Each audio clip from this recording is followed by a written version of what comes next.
Now, let us discuss cylindrical coordinate system. So, paano ba kinukuha yung differential length, differential area, tsaka differential volume sa cylindrical coordinate system? So, ang formula to get the differential length is ito. dl is equal sa d-rho, a-rho, plus rho, dp, ap, plus dz, az.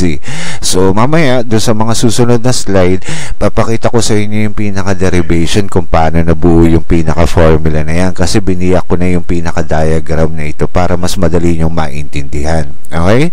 So, to get the differential area, that is ds is equal sa rho, dp, dz, a-rho, and d-rho, dz, ap, and rho, dp, d-rho, az.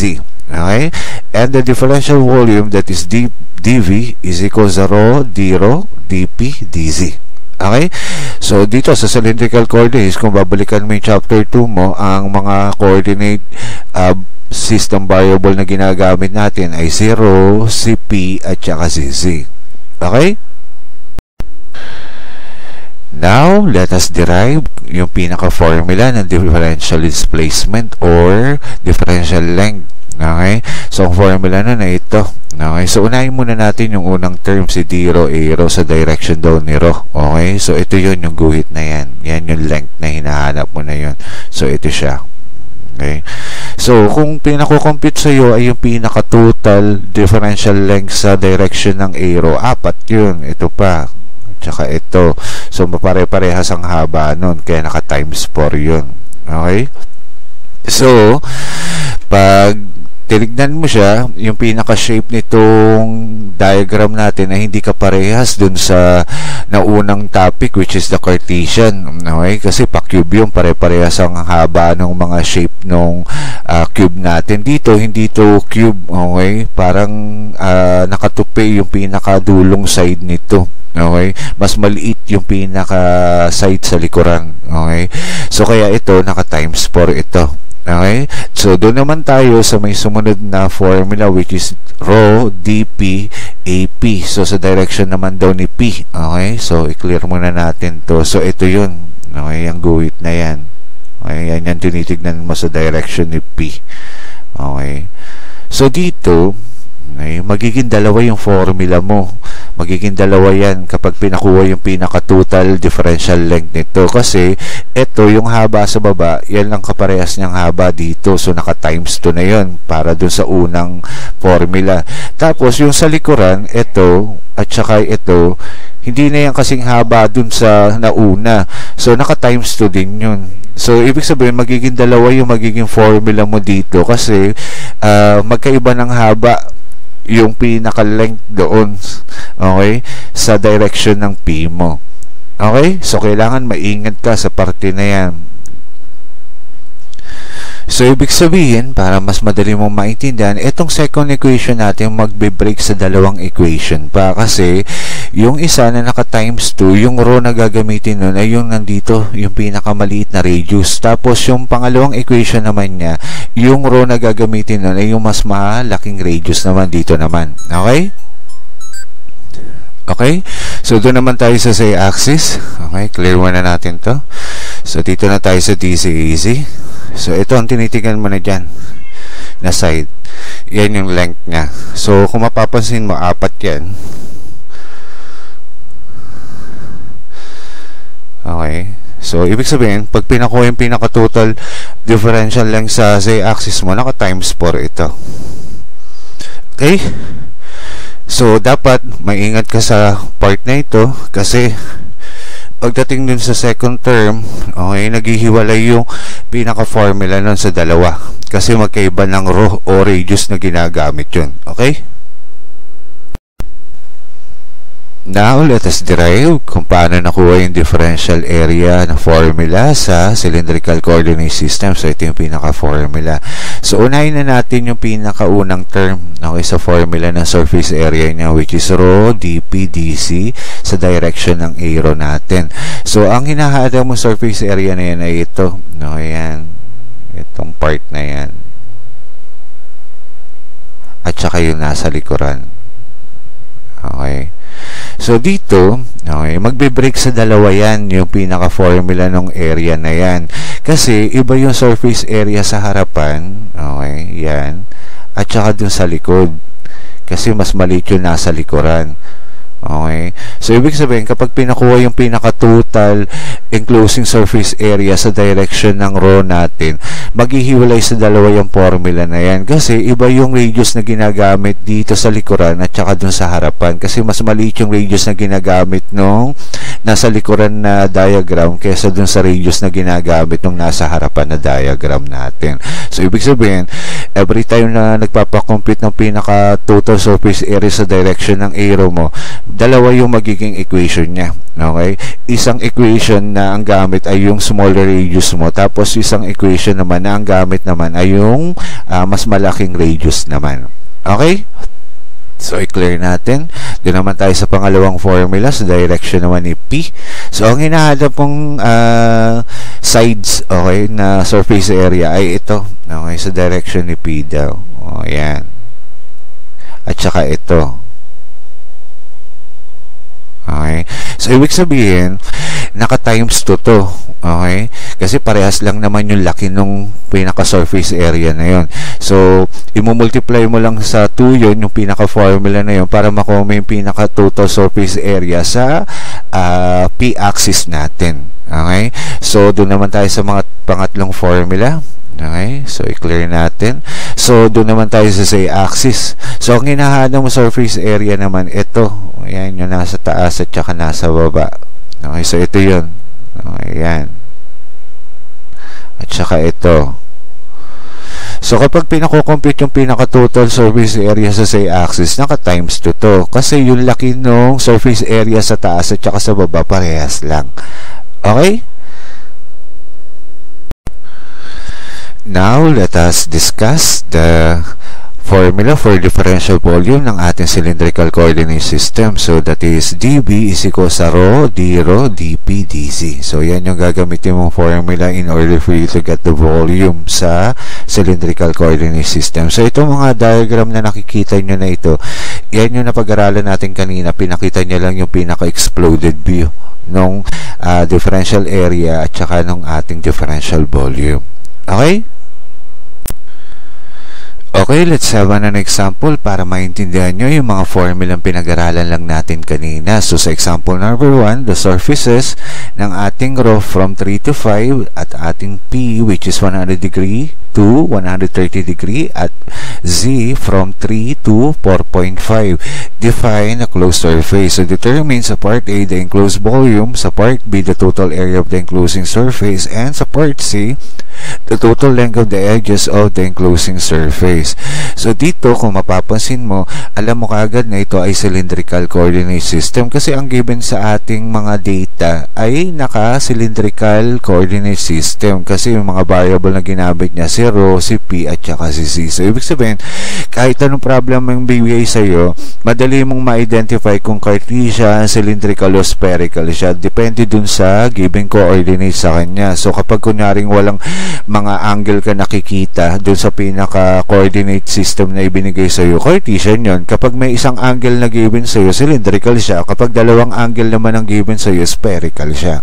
Okay? That's how you identify kapag nagsosolve ka ng mga problem dito kapag sama-sama na lahat sila. Okay? So, dito, yung mga given data sa ating kay rho, kay P, at saka kay Z ay magiging limit ng mga integral sa pag-solve ng volume, ng area, at saka ng length natin. Okay? Okay, let us solve this problem. So, ang pinapahanap sa atin sa part A ay yung pinaka-enclosed volume. So, yun muna ang una nating isa-solve. So, ang formula nun, that is dB is equal sa rho, d rho, dP, dz. So, ang una natin gagawin, i-convert muna natin yung mga degree na yan sa radian kasi hindi natin yan may isa-substitute sa pinaka-limit kapag nag-integral na tayo. So, let us convert yung 100 degree sa radian. That will give you 100 degree times pi over 180 degree, and that will give you 1.745. Tapos, yung 130 degree naman, that is times ng pi over 180 degree natin, that will give you 2.269. So, ang magiging limit ng ating P, that will give you 1.745 to 2.269. Okay? So, tsaka natin ngayon buuin ngayon yung pinaka-formula. So, we integrate both sides. Okay? para makuha natin yung B. Okay, kaya naging B is equal sa triple integral ng rho d rho dp dc. So, tsaka mailagay ngayon yung mga limit ng ating rho, P at tsaka Z. Okay, so ang una kong in-integrate dito si rho. Okay, so kaya integral ng rho d rho from 3 to 5. Okay, kasi yun yung gamit niyang limit dito.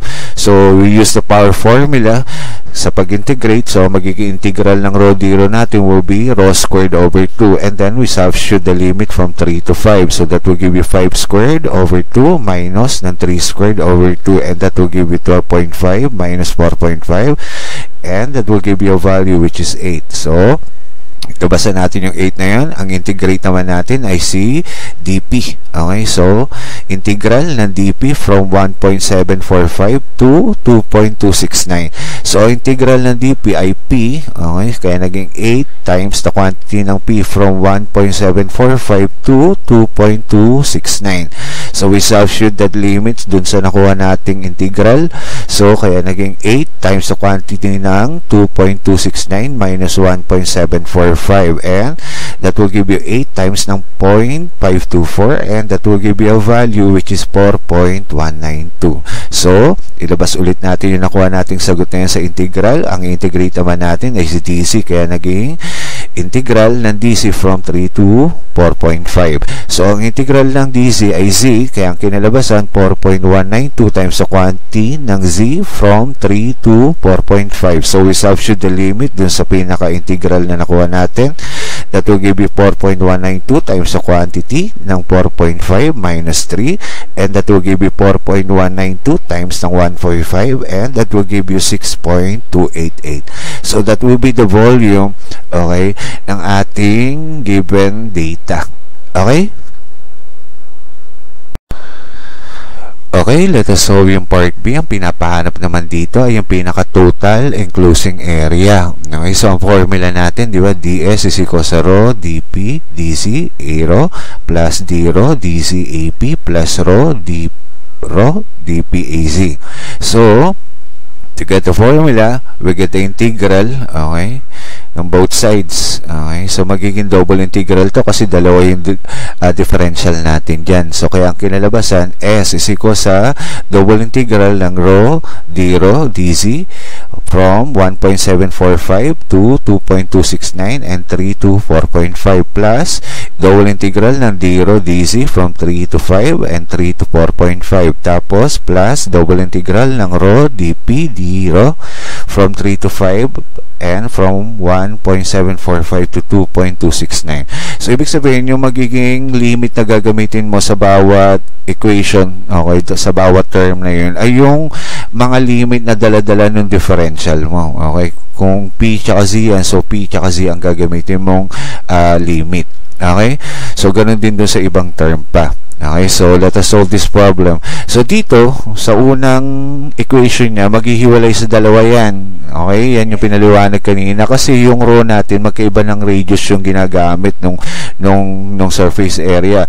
Iba yung surface area nung nasa harapan at saka doon sa likuran. Okay, so kaya nagkahiwalay yun. Ito yung isa, 3 yung dala-dala nun, tas 5 naman yung isa kasi ang limit, diba, from 3 to 5. So 3 yung smaller radius natin, tas 5 naman yung malaking radius natin. Kaya naging formula niya 3 tapos double integral ng dp dc plus 5 tapos double integral ng dp dc. So naging dalawa to. Ito yung binabanggit natin kanina. Plus, okay, 2 times the double integral ng d rho dz mo kasi dalawang sides yun na magkaparehas, plus 2 times the double integral ng rho d rho dp kasi parehas yung sides na laki ng surface area na yun sa axis mo naman.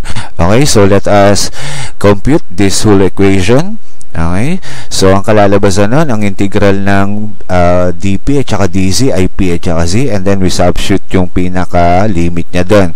Tapos ganun din dito sa pangalawang term. So ang integral ng dp dz ay p at saka z. Tapos dito naman, ang integral naman ng d rho dz mo ay rho z. Okay? Tapos dito naman, ang integral nung rho dρ mo, we use the power formula, kaya naging rho squared over 2. Tapos ang integral naman ng dp mo ay p. Okay?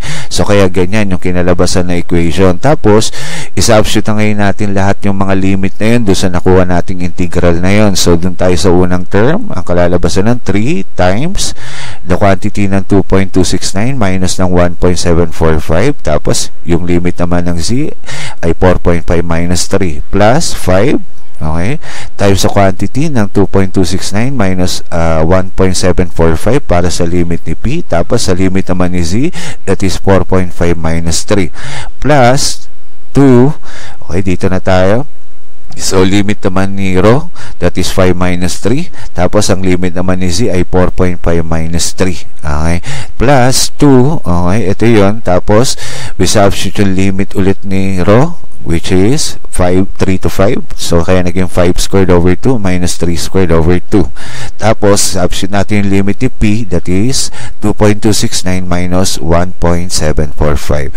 So, when we simplify each term, okay, dito tayo sa unang term na to, that will give you 3 times ng 4.524, tapos times ng 1.5 plus, dito tayo sa second term, that will give you 5 times ng 0.524 times ng 1.5 plus, dito tayo sa pangatlong term, that will give you 2, okay, times ng 2 times ng 1.5 plus, dito tayo sa last term, that will give you 2 times ng 12.5 minus 4.5 times ng 0.524.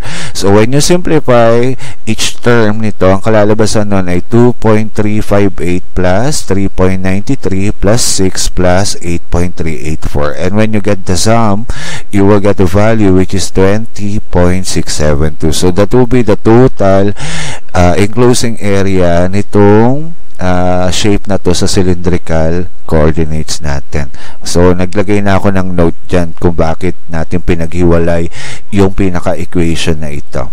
Kasi magkaiba ng radius na ginagamit dyan. Okay?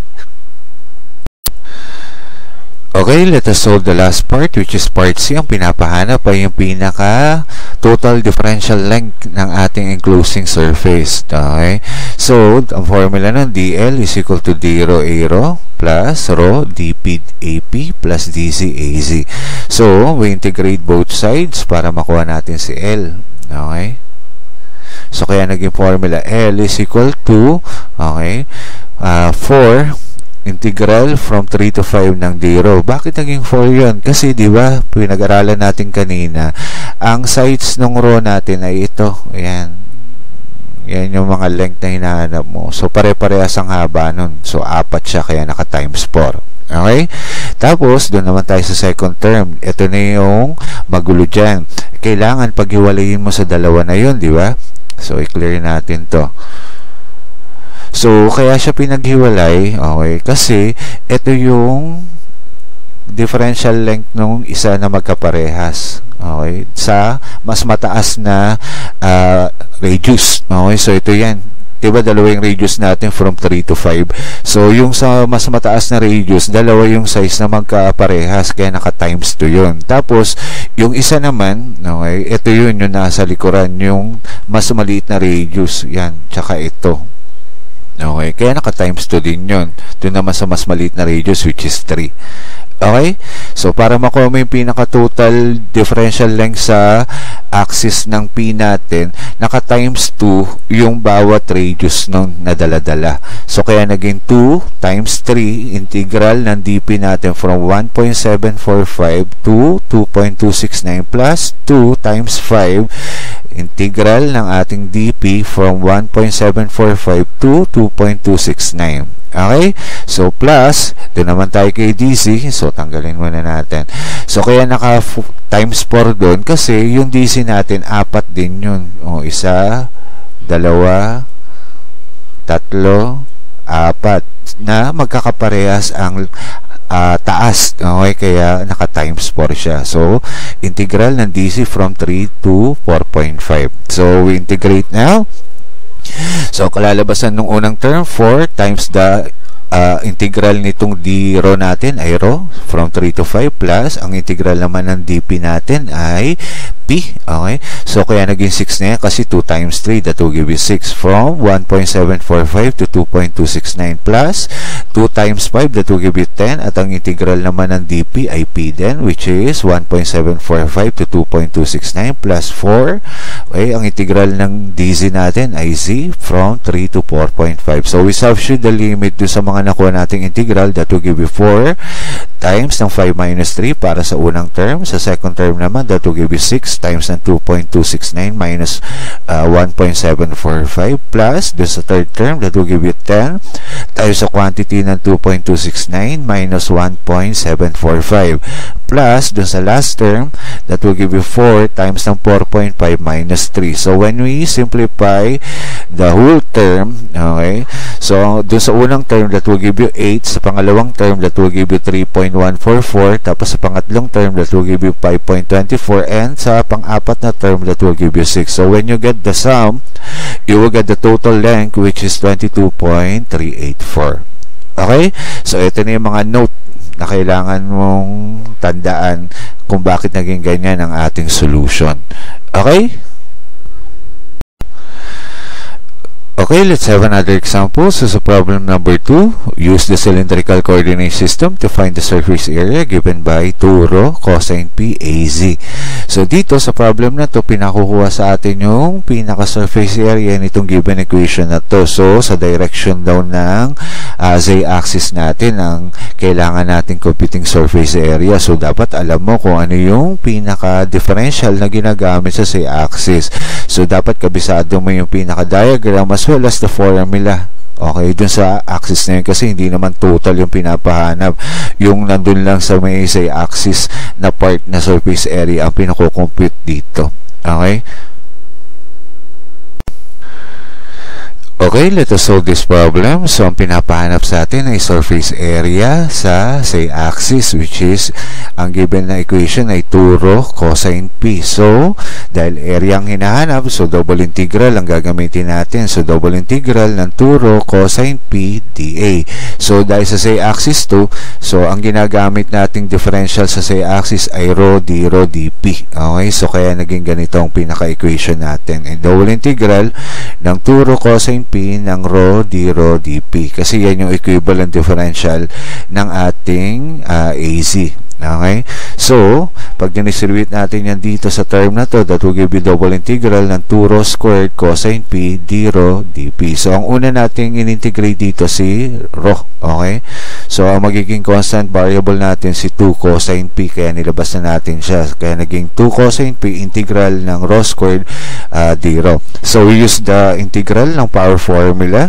So, kaya ang kinalabasan, 2 cosine p ng rho cube over 3. Okay, that will be the integral nitong rho squared d rho nito. So, kalalabasan yan, that will be 2/3, okay, ng rho cube cosine p. So, ang integrate naman natin si p. So, magiging constant variable naman natin si 2/3 rho cube. Okay, so kaya kinilabas natin yon, naging integral ng cosine p dp. So, ang integral, okay, ng ating cosine p ay sin p. Okay? So, kaya ang kinalabasan ng pinaka-final answer natin ay 2/3 rho cube sin p. Okay? Or, that will be 2 rho cube sin p over 3. Okay? So, that will be the surface area nitong given equation na ito. Okay? So, let's have another example. So, sa problem number 3, determine the volume in cylindrical system given by 2 rho squared, say, sin p cosine p dB. Okay, so pinapahanap sa atin yung pinaka volume nitong given equation na ito. Okay? Okay, let's answer this problem. So, ang dB natin na ginagamit sa cylindrical system ay equal sa rho d rho dp dc. So, dahil volume to, so triple integral ang gagamitin natin. Kaya naging triple integral ng 2 rho squared z sin p cosine p times yung dB natin, which is rho d rho dp dc. So, itong rho na to, i-multiply natin doon. Okay, kaya ang kinalabasan, 2 rho cube z sin p cosine p d rho dp dc. meron pa tayong masisimplify dyan. Ito, 2, okay, 2 sin P at saka cosine P. Diba sa trigonometric identities natin, ang 2 sin P cosine P ay equal sa sin 2P. Okay? Which is, yun yung sin 2 theta is equal to 2 sin theta cosine theta. So, kaya siya naging sin 2P dito. So, nasimplify na natin yung pinaka-equation na to. Kaya ang kinalabasan ng triple integral natin ay equal sa rho cube z sin 2P d rho dP dz. Okay? So, pwede naman kahit dire-diretso mo siyang integrate, magiging mahaba lang ang solution mo, tapos tsaka mo i-simplify siya using the trigonometric identities, you will arrive on the same answer. So, dito pa lang, so umpisa pa lang na solution natin as much as possible para hindi siya mahirap integrate. Doon pa lang, pag may nakita ka ng simplification using the trigonometric identities, gamitin mo na para mas mabilis mong ma-integrate yung mga term na given sa equation mo. Okay? So, dito, ang una kong in-integrate ay si z kasi yun yung pinakamadali. Okay? So, ang naging constant variable natin si rho cube sin 2 theta. So, nilabas na natin yun. Kaya naging ganyan yung pinaka-equation niya. Okay? Rho cube sin 2 theta integral ng z dz. So, we use the formula to integrate si z. At ang kalalabasan nun ay z squared over 2. Okay, kaya ang kinalabasan ng final answer natin, pag minultiply mo yung term na yun dito sa term na to, that will give you rho cube z squared sin 2 theta 2p over 2. Okay? Tapos, ang integrate naman natin ay 0. Okay? So, ang naging constant variable naman natin si z squared sin 2p over 2. So, integral ng rho cube d rho. So, we use the formula again to integrate itong given variable na yan. So, ang integral ng rho cube, that will give you rho to the fourth over 4. Okay? So, we will multiply this term to this term and you will get 1 over 8 ng rho to the fourth z squared sin 2p. So, ang natitira na lang na hindi pa natin na-integrate ay si p. Okay? So, integrate natin ngayon si p. So, ilalabas natin yung constant variable naman, which is 1 over 8 ng rho to the fourth z squared integral ng sin 2p dp. So, we let u, which is 2p, and then ang du natin magiging 2dp. Okay? So, ang dp natin is equal sa du over 2. Okay? So, magiging lalabas yung pinaka 1/2 nun. Okay? So, kaya ang kinalabasan, okay, yung 1/2 na ito na multiply dun sa 1 over 8 na yun mamaya. So, kaya ang kinalabas ng pinaka-equation natin, 1 over 8 rho to the fourth z squared integral ng sin 2p dp over 2. So, yung 1/2 na yun, mamumultiply doon sa 1/8 na to, kaya naging 1 over 16. Okay? Na naging rho to the fourth z squared integral ng sin 2p dp. So, pwede na natin siya ma-integrate ngayon.